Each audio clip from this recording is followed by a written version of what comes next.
Sometimes Labels Fail by AdrianaintheSnow. Summary. Logan was good at labels, at categories. Logan sorted the citizens of his city into 6 different categories in his mind: heroes, villains, vigilantes, criminals, government authorities, and civilians, and he knew how to deal with each. But what was he supposed to do with him? Virgil was just trying to survive, though he didn't think the part of him that compelled him to throw himself into fights whenever he saw the superhero Bluebird struggling had gotten the memo. His English teacher was right. He really was stupid. When the villain, when Shadowcaster gets injured while throwing himself into the line of fire for Logan, Logan can't find it in himself to turn him over to be arrested. Luckily, he knows a doctor very, very well. Virgil is going to get adopted by the end of it. The rating of this fic is teen and up, with no archive warnings apply. Relationships are Virgil and Logan, Virgil and Patton, and Logan/Patton. Additional tags: superhero AU, school shootings, gun violence, surgery, blood and injury, and child abuse. Chapter 1. Labels. Logan was good at labels, at categories. He kept every aspect of his life organized, from possessions to documents to his own mind. Everything had a place. Files in his office were color-coded: dark blue for work, green for personal, red hidden in a secret compartment for his extracurriculars, and one light blue binder stuffed under the floorboards that Patton would never, ever see. His email inbox was almost always empty. Each correspondence was opened at the earliest opportunity and deleted, dealt with, or regulated to the appropriate subfolder. He kept a strict schedule: Mondays, Wednesdays, and Fridays for teaching and dealing with students, Tuesdays and Thursdays for research and meetings, Saturdays for Patton, and Sundays for rest. There were breakfast foods, dinner foods, snacks, and desserts, though he did on occasion make an exception for putting jams, a breakfast food, in a cookie, a dessert. Patton had had to work to convince him of such a thing. People in his life were strangers, acquaintances, or Patton. Acquaintances having the subcategories of co-workers, students, and Patton's friends and family. Everything, in Logan's mind, had a place. There was no room for an odds and ends drawer in his life, even if he had to practically follow Patton around the house some days to make it so. So why could Logan not figure this one out?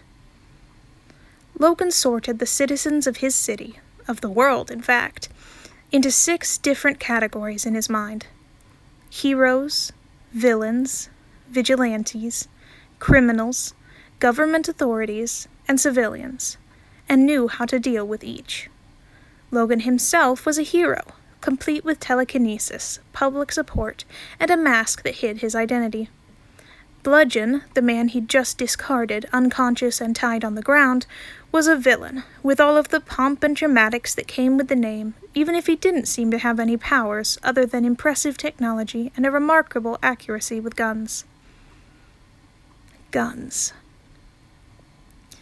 The woman who was rushing to collect the villain and the others buzzing around the scene were government authorities, namely police officers.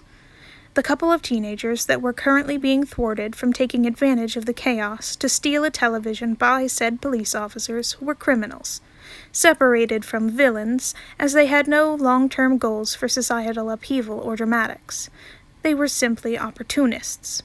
The young woman who bashed in knees and dumped gang members at the police station on Saturday nights was a vigilante, separated from criminals and villains by her intentions, and separated from heroes by her means. The old man who'd shot Logan that once was also a vigilante, despite Logan's distaste for him. The new, egotistical young man with super strength and a prince costume who'd started showing up to attempt to aid Logan was a blundering idiot. A hero. The chief of police, who'd gotten kidnapped last week and was still recovering in the hospital, was a government official. Patton said he was doing well, though he'd only seen him once after the surgery.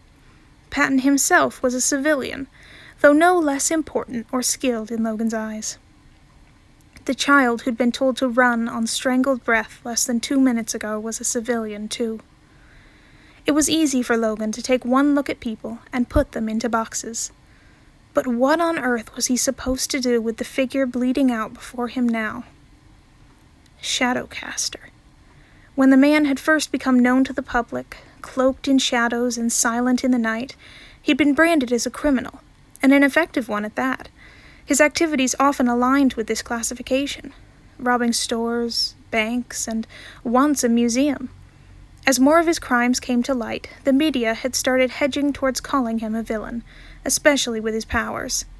Then, he and the idiot prince had gotten into a pissing fight, which had ended in the destruction of some public property, which was honestly more of the hero's fault in Logan's opinion, but the media had leaned into it despite the lack of deaths or injuries by Shadowcaster's hand. To the contrary, there had been a rumor that he'd saved a couple from a crashed car once on his way back from robbing a bank, though that could have just been someone with a similar disguise. Logan had honestly not paid him much mind. Whether a criminal or a low-level villain, he'd been far too harmless to concern Logan.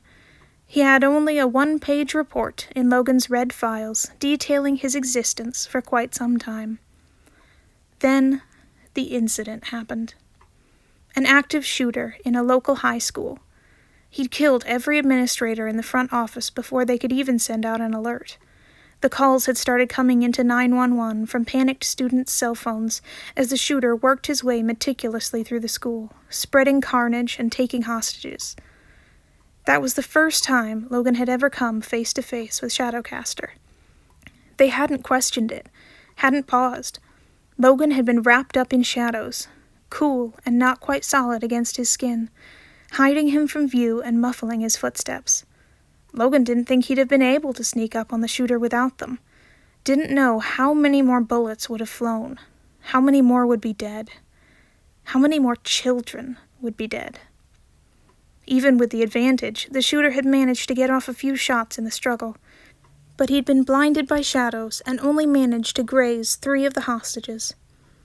After that incident, the public opinion of Shadowcaster shifted bit by bit. He didn't stop committing crimes. In fact, he didn't really change his behavior at all. But reporters started looking harder. A few people saved here, a violent criminal stopped there. He helped Logan take down a villain a few times by clearing the area of civilians, so Logan wasn't distracted. He'd once talked down a boy whose powers had gone haywire when Logan couldn't get there in time. Vigilante? The people questioned, but that was wrong too. His crimes were selfish, not aimed to help the greater good. Yet, villain, even criminal, those tasted like ash in Logan's mouth. But what else was he? He was not a civilian, certainly, and he was definitely not sanctioned by the government. The only thing left was hero, yet he was not that either. He was not a beacon of good in a mask. He did not go out of his way to help people or patrol. The acts of benevolence were performed on the way to or from his crimes. He acted when he stumbled upon dire situations, but that was not the goal. He was not a hero, but the people knew, when worst came to worst, when there were villains who aimed to destroy and maim, or natural disasters that threatened to level the city, they could hide behind him and be protected. Logan knew, when worst came to worst, when his shadows could barely solidify enough to stop 1 bullet, but there were 2 bullets in the air, when it seemed he had to choose one or the other, in a split second, his shadows would come up to protect Logan from harm, and his body would dive to protect the child. So what was Logan supposed to do with him? In the time it had taken Logan to disarm the villain, Shadowcaster had managed to drag himself away, but he hadn't gotten too far. Logan had easily found him. He had left a trail of blood all the way to the small alleyway. "Don't!" he spat when he noticed Logan. His hands were covered in blood, one against the wound and one on the ground supporting his weight. "Don't!" he repeated when Logan moved forward, but there was a shake to it this time. He curled himself around the wound the best he could without hurting himself further, and Logan irrationally found himself wondering if he'd always been that small. "Don't! Please, I'm already hurt." Well, that was distressing. He crouched down to touch him gently on the shoulder. "It's just me." He flinched back at the touch. "Please don't," he rasped, and Logan couldn't see much of his face with the mask in the way, but he could see his eyes wet with tears and filled with pain and fear. "Please, I helped you. Please." "And I'm going to help you," Logan assured him, trying to ignore the uncomfortable squirming sensation in his stomach, before using his powers to maneuver the man into his arms. He wasn't very heavy, shockingly light in fact, but he shook violently in Logan's grip. Was it fear, or was he cold due to blood loss? There was a lot of blood, Logan noted, and his fingers were cold when they came up to push weakly at his face. He had to use his powers to still his struggling, afraid he'd accidentally drop him when he flew otherwise. It was difficult, but eventually he stopped trying to throw himself out of Logan's arms to the ground below. Not because he'd calmed, though. No, he'd lost consciousness. The clear course of action was to take him to a hospital, but Logan knew if he did that, the man would be arrested as soon as anyone caught wind of it, and they would catch wind of it. That didn't seem right under the circumstances, so he took him to the only other place he could think to. By the time Logan made it home, Patton was already rushing around, gathering supplies with a mask on his face, because he wasn't stupid. "I saw in the news. Put him on the guest bed." Logan wondered how he'd known he was flying off to bring the man here instead of a hospital, as he realistically should have, but he didn't ask. Patton probably had known Logan would end up here before Logan had known it himself. Patton followed him up the stairs with armfuls of packaged bandages. The door to the guest room was already propped open, and medical supplies were set out on a steel table that had been rolled into the room. The bed, usually covered with soft, patterned sheets and a thick homemade quilt, was now only covered in a white fitted sheet. There was a box of latex gloves set out on the nightstand, and an organized collection of scalpels, clamps, still-packaged needles, and vials of medicine laid out in reach. The room already smelled of disinfectant. He'd prepped for surgery. As Logan set the bleeding man on the bed, he thought that he was likely right to do so. Patton was elbowing him out of the way the moment his hands were out from under Shadowcaster, gloves on his hands already. Patton didn't hesitate to take scissors to the bloody fabric of the man's outfit near the wound. Something flickered across his face when he saw the man's stomach. A bit of Patton slipping past the Dr. Patton countenance, but he determinedly shook it off. "I'm definitely going to have to operate," he said, sounding unsurprised. He stripped the bloody gloves off and threw them away in a trash can he'd set up next to the steel table. "Set up an IV, get the heart monitor going, and get the scope ready." He walked into the bathroom, and Logan heard water running. Logan jumped to do as he asked, snapping on gloves himself before moving to insert the IV. Shadowcaster, unfortunately, woke a few moments after Logan stepped back from hooking up the heart monitor. His eyes flickered, and he gave a confused, pained sound. He tried to move, to sit, and Logan quickly pinned him down with his powers. The heart monitor beeped faster, and Logan could feel him try to push back against his powers, not nearly strong enough to get anywhere. "No," he said weakly, and tried to thrash. Shadows began to shudder and crawl at the edges of the room. "Give him the morphine," Patton ordered, lips pressed into a grim line. He was wearing surgical gloves now that went all the way up past the elbows.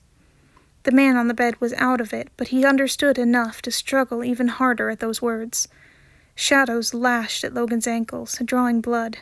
He hissed and batted them away with his powers. He grabbed the morphine and probed at the still struggling figure with his powers to get an estimate of his weight. Very light for a full-grown man, he noted, before measuring an appropriate dose of medication and inserting it into the IV. His struggles weakened and then stopped. There was a moment's pause. "Lights," Patton demanded, and Logan flicked his fingers so all of the lights in the room were at full power. "All right, let's go." The surgery took a little over an hour. Patton had sent him to go take a shower when he'd finished, and Logan had agreed, wanting to get the blood off of himself. This particular supersuit would be going into the fire. He heard the guest bedroom shower going when he walked by and down the steps to the kitchen. The oven had been turned off, and there was a partially cooked pan of lasagna cold on the rack. Logan went to the fridge and grabbed tubs of leftovers. Fridays were usually leftover nights, and today was Wednesday. They'd have to figure out something else for that meal. There was a small whine from the corner of the room, and Logan looked over at the dog kennel in the corner. "When Patton gets down, Missy," he told her softly. She whined again. Logan took what he wanted from the Tupperware and popped the plate into the microwave. While waiting for it to warm, he dished a few more leftovers onto another plate. He put on an extra enchilada and none of the meatloaf. Then he filled the kettle with water and set it to boil before putting away the other leftovers. Logan heard footsteps on the stairs, and Missy gave a plaintive boof. "Telling on me for not letting you out immediately?" he asked. Patton chuckled as he entered the room. "Is Daddy being mean to you again, not letting you go jump on our guest's bed?" he cooed, walking over to unlock the kennel. Assumedly, that meant the guest room door was now shut. "I am not that thing's daddy," Logan groused. Patton picked the mutt up and gave it a kiss on the head. "You love her," he claimed. "I do not," Logan insisted. "Do too." He set the dog down, and it trotted away directly towards the steps, probably to go sniff at the guest bedroom door. "I tolerate its presence and feed it, that is all," Logan informed him. Patton hummed and walked over to lean against the counter next to him as he swapped out the plates in the microwave. "What about me?" he asked, and stole a green bean from Logan's plate. "Do you tolerate my presence and feed me too?" "To be fair, you feed me a majority of the time. At least 75% of my meals any given week," Logan told him, watching the thief's movements. "Ah, so you're the dog then."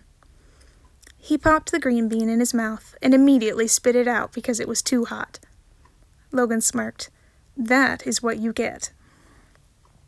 Patton glowered at him and then shuffled forward to bump his forehead against Logan's shoulder. Logan raised his arm to allow him to cuddle into his side and wrap his arms around his waist. He clung hard for a few moments before his shoulders relaxed. Then he tilted his face up expectantly. Logan raised an eyebrow. "Sure you don't want to kiss the dog again first?" he asked. Patton pouted at him, and how was he supposed to resist that? He leaned forward to kiss him, turning slightly and letting his hand trail up his spine to the back of his neck. Logan pulled back when the microwave beeped, and Patton made an unhappy sound. "Food," Logan said. Patton sighed and drew back to claim his plate from the microwave and pick Logan's up from the counter. The kettle had turned off once the water boiled, and Logan poured hot water over tea bags in 2 cups. He sat one down in front of Patton and took the other to where his plate already sat. The dog came back into the kitchen while they ate, giving up on the guest bedroom door for now, and settled next to Logan's feet. He poked her with his socked foot, and she rolled over onto her back happily so Logan could idly pet her stomach with his toes. Patton finished first, twirling his fork between his fingers while he waited for Logan to finish, clearly with something on his mind. Logan set his fork down and tilted his head with a raised eyebrow. "He's been tortured before," Patton told him, his voice clinical. Logan blinked. "What?" Patton's fork continued to twirl, and his voice stayed steady, as though he were giving a report. When I cut off his shirt, there was a lot of blood, but I could see scars, too. Some cuts and burns, all too carefully placed to be from an accident or from a life of fighting. I snuck a peek once you'd left and I'd cleaned away most of the blood. They go all the way up and all the way down, carved rather strategically based on nerve endings. That would explain a few of his mannerisms when I picked him up earlier. He likely fears being in such a vulnerable state if that has happened. Patton nodded. He's not going to wake happy, Patton said. At least one of us will have to be in the room as the drugs wear off. He'll certainly panic otherwise and overreact, likely exacerbating his injuries. He'd probably panic anyway, Logan thought, and panic was if they were lucky. There was every likelihood he'd not only not wake happy, but wake homicidal. He sighed. It's a good thing I don't have to teach tomorrow, and that you are not on call. The fork twirled and twirled between Patton's fingers. Are you going to cry? Logan asked. Patton nodded, and Logan got to his feet. He kneeled next to his chair and grabbed the fork from his hand to set it down on the table. Patton hiccuped and started to cry. Logan pulled him gently to his chest and let him. By nature, he was very bad at this, but practice had made him better. He rubbed his back with gentle circles and pressed his cheek on the top of his head. Eventually, Missy noticed and trotted over with a whine to scratch at Patton's legs. Hey, Missy girl, Patton said, sniffling. He reached down to pat her on the head. Logan picked Patton up from the chair, using his powers to make it a bit easier. He carried him to the couch before letting go of him in midair. He yelped on instinct. Stop doing that, he complained, squirming while suspended in the air. Logan laid himself down on the couch. That's not what you were saying last night, he reminded mildly, and flicked a hand so Patton rolled over in midair and then settled on Logan's chest. Patton rolled his eyes. His face was still puffy, but he'd ceased crying for the moment. He leaned his ear against Logan's chest. Maybe he was a superhero once, Patton suggested. And then someone did that, and he broke and decided being good didn't matter. That would explain why he does bad things but still helps people, because he's actually a good person. He's just confused. Patton had always been sympathetic to Shadowcaster, especially after the school shooting. Even when Logan had still been hesitant, Patton had made up his mind on the matter. He'd had to do surgery on some of the kids that day, and if anything got to Patton, it was kids. Maybe, Logan agreed. He hadn't heard of a hero with shadow powers before he'd shown up. In fact, Logan had never heard of a super with such powers before him. Though it was possible he'd been a newbie, below Logan's radar, who'd gotten caught up in more than he could handle too fast. It certainly sounded like a villain origin story. Maybe we could help him, Patton said, biting his lips. Remy's boyfriend is a therapist. Remy was a nurse that worked for Patton, who mostly lived on coffee. Logan hesitated. Maybe, he said softly. Patton was an optimist. Logan was not. I don't know if he would accept something like that. I haven't really gotten a chance to talk to him. Well, then you don't know he wouldn't accept it. That's true, Logan said, and he brushed Patton's hair away from his face. I don't know. Well, I'll just have to apply love and affection, he chirped, propping himself up on Logan's chest. Patton, he's an adult man, Logan pointed out. So are you, and it works on you. Does not, Logan claimed. That's not what you were saying last night, he said, sticking out his tongue. Then he leaned forward to peck him on the lips. We should probably go clean up the kitchen and get our masks back on.